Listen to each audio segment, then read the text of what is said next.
morning once again, and welcome back to K24 Alpha G. It's now time to rise and shine. Today we're talking about self-image. And joining me in this conversation is a friend who's disappeared for quite a long time, but now he's back, lost and found, Bonnie Kim. Yes. Ulienda wapi? Niko. Kuna mtu aliniambia Nairobi ni chapati. Yes. So basically, huwezi ukapotea. Huwezi potea. We are so happy to have you back. Thank you. Who is Bonnie Kim? Yes. Bonnie Kim, I'm the CEO and founder Bonnie Kim Limited. Yes. I have won top 40 under 40 men, Yes. 2017, Yes. also 2016, top 100 most influential Kenyans. Wow. Also nominated in the Diaspora D Awards. Okay. I have spoken in 3 continents, Wow. Africa, Europe, and North America, and 9 countries. Spoken last year in US and also in Germany, 2016 in Italy, Congo, Rwanda, Burundi, Tanzania. Yes. So that's me, and I'm also a best-selling author of 10 books. Okay. Yes. So, and what does your company do?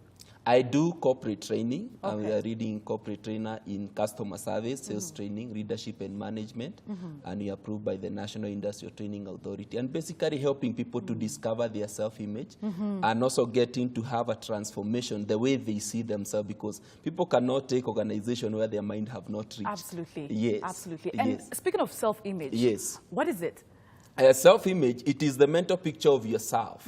It is the way you see yourself, because I always say that you become what you see yourself becoming. Absolutely. But the biggest challenge we have is that we don't have a financial problem, we don't have a health problem, a relationship problem, a challenge. What that we have is self-image problem. It's basically on how we perceive ourselves. Yes, because you are not who you are, you are who you perceive yourself to be, because that's what you become. Because our self-image, it affects our behavior, and our behavior affects our habits, and our habits naturally affects our results. Absolutely. So it's always self-image is the root cause of the most problems that we face.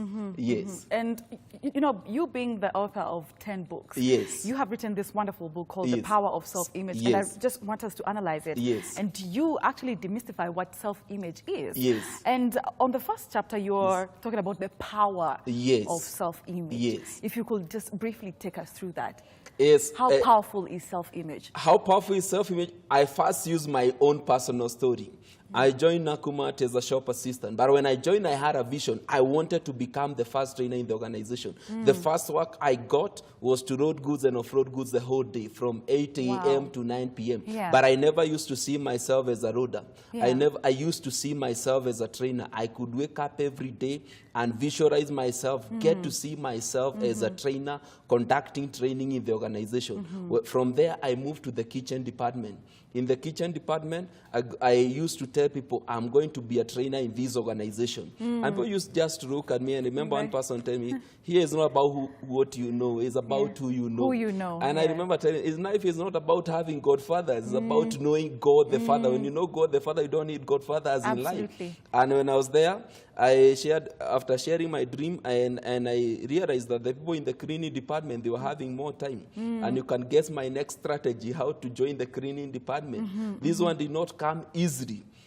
I got a very bad accident, got burnt half of my head. It was so bad the hair was coming into my skin. Oh, sorry. But when I was there in the hospital, you know, God works in mysterious ways. Yeah. When the personnel came to see me, the personnel manager and the operation, I said, can I join the cleaning department? That was the first thing that you pushed for. Of course. Well, you don't discourage a sick patient. Yes. Yes. And I was able now, once I got healed, I was able to join the cleaning department. Yeah. Then from the cleaning department, I wrote my first book. After I wrote my first book, I was promoted to a reception. Then from reception, I became a trainer. From trainer, I became training manager. At the age of 22, I was training manager in Nakumatt. So that's the power of self-image. For me, it's what has worked for me. Yeah. I have visualized things in my life, and they have come to pass the same way I just saw them in my mind. So it's the power that we don't use. We don't plan our life. We don't see ourselves better than we are. We want our life to change, but we don't want to change mentally. We don't want to change the blueprints that have made us who we have become. and unless we change the mental blueprint, which is in our self-image, because it's the mental limits we have are the limits that we find in our outer world. So, and until we overcome the mental limits, there is no way we are going to have breakthrough in our outer world. Yes. So you have to break through the barriers of your own you have mental. to break mental. Yes. And you see, the first person to actually discriminate us were our parents. They used to say, don't use that cup. This is for guests. These are for guests. These are for guests, yes. Ujaribu. So what did they tell you? You are a second-hand person. Yes, so who is it going to treat you as the first person in this world, as the most important person, when even your own parents never actually taught you that you are special, that you can do it, that you have what it takes? Because what happens in our life is simple. By the age of 7, you know how to read and write. We know how to use A to Z. We know how to use 0 to 9. But actually, instead of realizing and discovering who we are taught now how to read and write. And in that simple process, then we start being compared. You are number 1, or you are number 2, you are number 10. But why is there? Because why are you number 2? If you are number 3 because there is number 1 and 2, what about in a class of 2 people? What does the teacher say? He says, in this class, we either have number 1 and number us. There is no number 2. So you don't say you are number 2 because number 2 exists because there is number 3. So we actually don't tap who we were born to be. We don't tap our potential. And it is discovering our own potential, discovering our own strength that we have to tap from beginning, which is mental. And because once we're able to change that, then we actually be able to extend our limits and possibilities in life. Absolutely. Yes. And in chapter 2 and 3 of your book, you're talking about the relationship between self-image and failure and success. Yes. Let's talk about that. Yeah, you see, I always say that what is success? Each and every simple act in life is either a success or failure. Simple act. If you do something in the right way, that act itself is a success.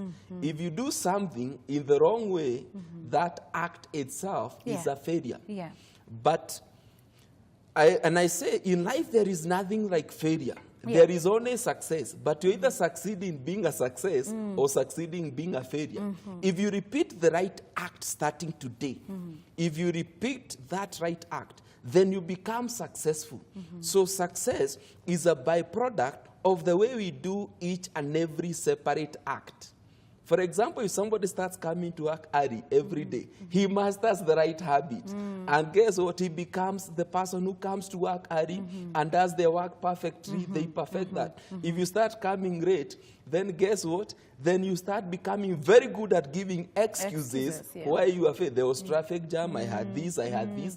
Because it is something you are perfecting in your mental perception. You are creating a habit. And that habit will create the result that sprang from where? From the root cause of your mind.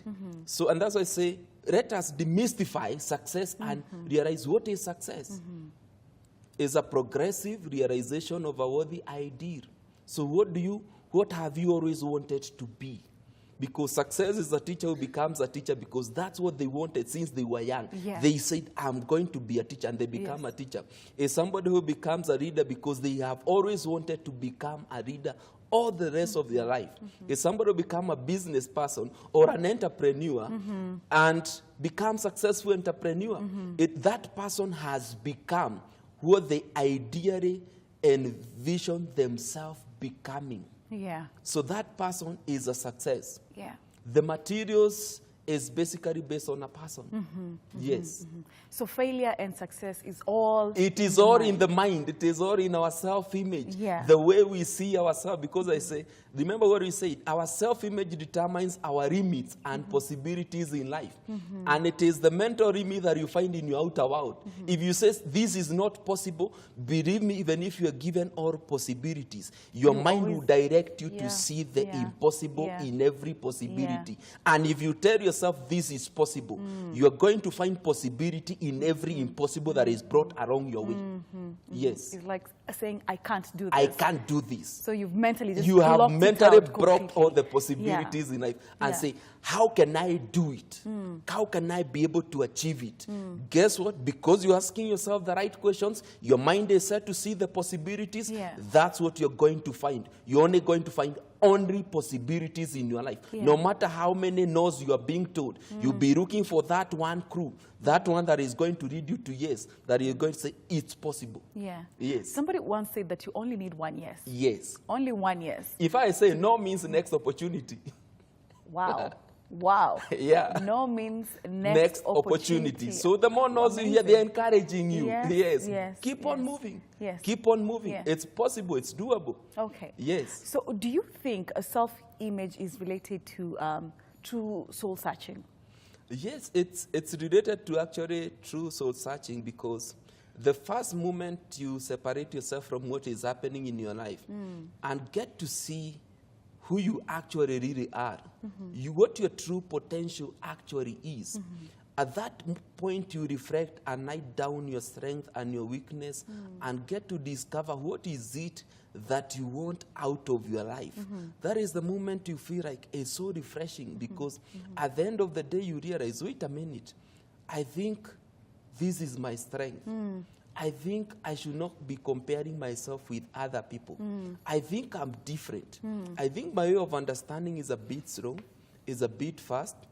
And you get to actually find what is your strength as a person. What is your weakness? Because the father of self-image is called Dr. Maxwell Maltaz. Maxwell Maltaz was a psycho-cybernet. He was a surgeon. And he went to the best school in Germany to learn about surgery. And he had a very successful surgery. And after two very successful surgery, he realized among his patients, there were two sets of patients. One, after surgery, they were like full of strength, vigor, energy, and it was like a life was brand new. But the second set of patients, nothing changed in their life. Then he realized the second set of patients, despite very successful surgery, because some came with disfigured faces, then they are looking very beautiful, very handsome, and he realized they did not eliminate the old picture of themselves. Okay. And he said, unfortunately, that's how most people will live our life. Absolutely. You go through a challenge, you go through a crisis, you go through a failure, and no matter how successful you become years later, you never eliminate the shame, the disgrace, the shame that came, the pain. You live with it. So even when people are admiring you in that stage, you have not come out. Yes. And most people, that's the biggest challenge. Somebody got fired in unemployment.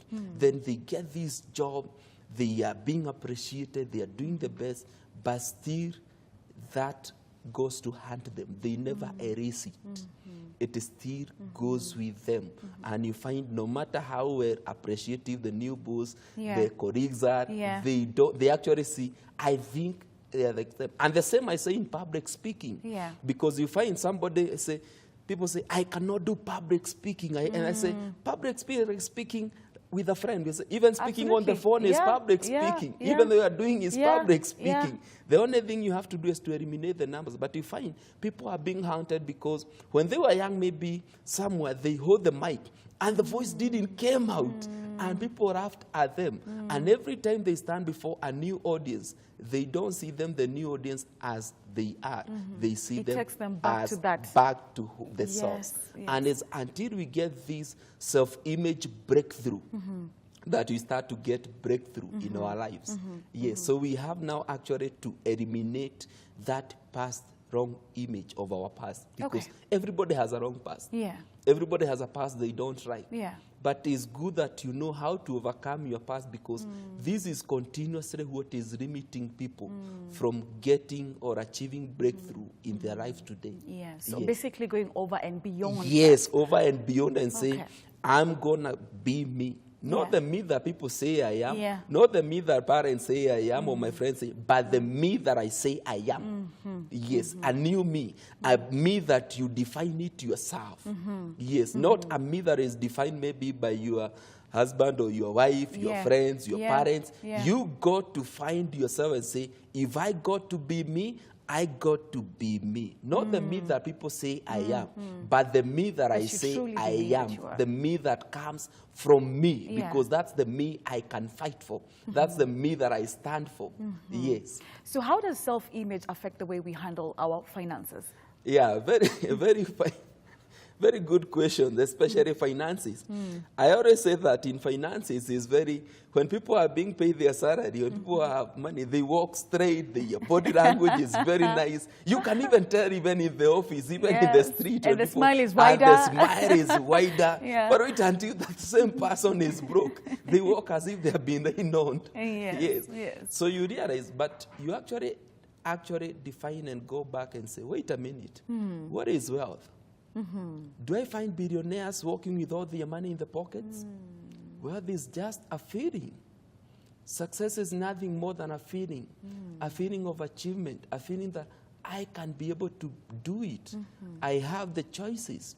Because unless you have that feeling, Oprah Winfrey says, before I made money, I was happy, and I could not have made money before I was happy if I wasn't happy.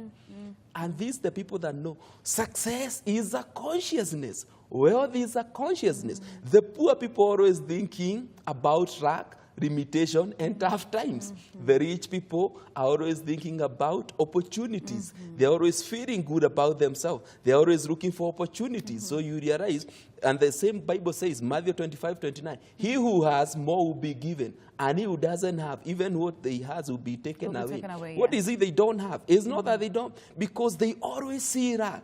In their mind, they see lack, limitation, talk about tough times all the time. But what about for the successful? The Bible says, he who has more will be given. Those who have are those who see opportunities. They're always happy. They're always trying to appreciate the other people, trying to add value, try to do something that make a difference, to give more service, to perfect the product they are delivering.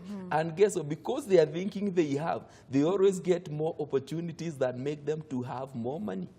Yes. Okay. Yes. Self-image and education. Yes. Yes. Now, this is where now it makes all the difference. That even led me to write a book, The Power of Self-Image for Successful Students. And I say something, I say, you see, if you ever told them, say, I'm an average student, I cannot do it. You have already made that barrier. And believe me, it doesn't matter how early you wake up. You are never going to break through to achieve what is written in your report form is what is written in your mind. And until you stop separating yourself, I'm not my report form. I am better than my report form. Until you change the mental report form, your physical report form never changes. It is until, and I said this because when I finished, I hadn't passed out, but well, and I was average. I got a C print, and I was saying, wow, I want to pursue education to the higher level. And you know, it was so painful because I only missed 1 point to get a C plus. Yes. And I was so painful, and I want to perfect it. I want to pursue my doctorate. But I changed the perception. And I did my certificate, did my diploma, did my higher diploma, did my degree, did my master's. Now I'm doing my PhD. Wow. And I said, there is something I ran, especially in mathematics, because I used to say, I'm not good in maths. And the moment I changed it, I started to see something happening. And I realized that the more I reflected on how good I am and saying, despite how bad the report form is saying, something started to change. And I started to understand, even to like the teacher more as they were teaching. So, and that's why I tell people that even if you want to make an improvement in your education, you first have to see that improvement in your mind, because it doesn't matter what you scored in your last exam. What matters is how ambitious you are to get better grades in the next coming exams. Don't try to start waking up early before you change your mental blueprint. Say, I am bright, I can do it, I can perform better. And first start with the initial process, mental process. Yes. But even how do you master that art of having positivity? It is a lot of discipline. The same way negativity flows in us naturally, it's because we have practiced negativity until we have mastered negativity that there is nothing good we see in ourselves. So the same with positivity. It is a discipline. It is something you wake up in the morning. You wake up and say what you want. And I say it takes positive self-talk to bring now perfection in your positive self-image, to bring that power in you until you can meditate and meditate upon the things that you, and be crystal clear that today I'm so happy that I'm doing well in my education, I'm doing well in my health, I'm doing well in my finances. And you keep meditating until those words now become part of you. You start living those words. Yes, you start living those words. And these words now become now you. Because you have now to practice it. You have to practice that and make that to be your way of life, because until you make that your way of life, nothing changes. Yes. So positivity, and I say in life you're either a victim of nature or a victor of nurture. Okay, a victim of nature or a victor of nurture. Yes. All right. Because the circumstances that are brought to you, you can let them and predict your life based on what you have gone through. Or you can separate and say, I want to be a victor of nature. And to be a victor of nature, you got to nurture yourself. You got to nurture your dreams. You got to nurture your potential. You got to nurture and say, this is my destiny. I must go it. Who can help me? What opportunities are available to me? What do I have today? And start to look for the positive things in your life and eliminate every negativity in your life. And every day, you try to record the positive things in your life and be grateful, because gratitude accelerates the power of positivity. So what are you grateful for?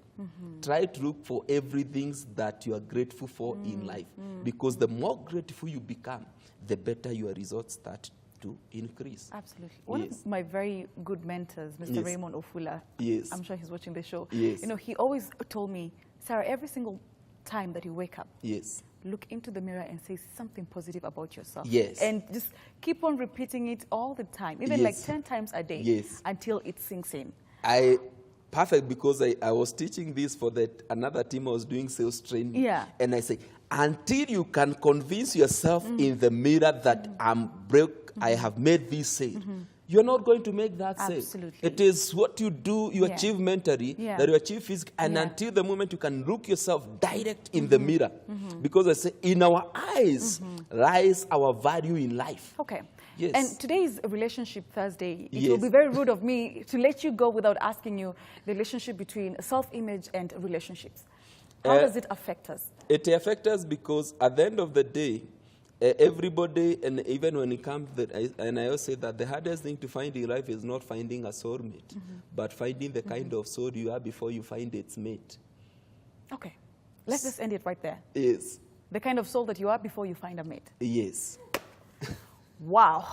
That's exactly where we end Rise and Shine. Thank you so much, Bonnie, for coming through. You know, please no sipote. Yes. You see, when you come, there's this energy. Then we start the day, and you know, we're talking about the power of self-image.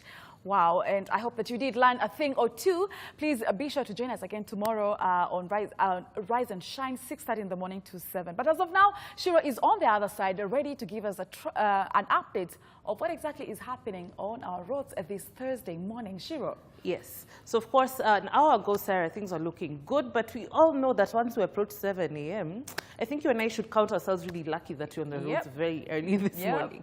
Every morning. We don't know what traffic is. All right, let's get right into it really quickly, starting with Thika Road. Thika Road traffic has started to build up. I wish I had better news for you, but it really has started to build up, starting all the way from the Allsops Junction. They're heading down into Pangani, where, as you can see right there in the center of your screen, it's at a near standstill. I don't know what to tell you, man. I think everyone leaves the house at the same time. It's like someone rings a bell. Of course, Kemburo traffic has started from Rock City heading down into Thika Road. And Limuru Road traffic has started almost at the Muthaiga mini market heading down past Aga Khan Hospital. All right, let's look at the museum area heading into the city center. Very, very busy there as well. Heading down into the University of Nairobi roundabout. Uhuru Highway, very busy, both sides stretching all the way from Nyayo Stadium up until the University of Nairobi. All right, let's look at Westlands really quickly before we wrap this one up. Wayaki Way does not look too bad, actually, but once we pass St. Mark's Lions Place area, traffic really starts to build up as we head down into Westlands. I have to say, the fact that they removed the roundabout in Westlands just really changed the game there. Finally, Mombasa Road, traffic is at a standstill all the way from the Oilibia service station up into the Nyayo Stadium roundabout. All right, let's take a look at some of your tweets real quickly, see what that situation looks like. Ngong Road from Junction is a bumper. Wow. All right, we'll be taking a look at Ngong Road the next hour, see what that looks like.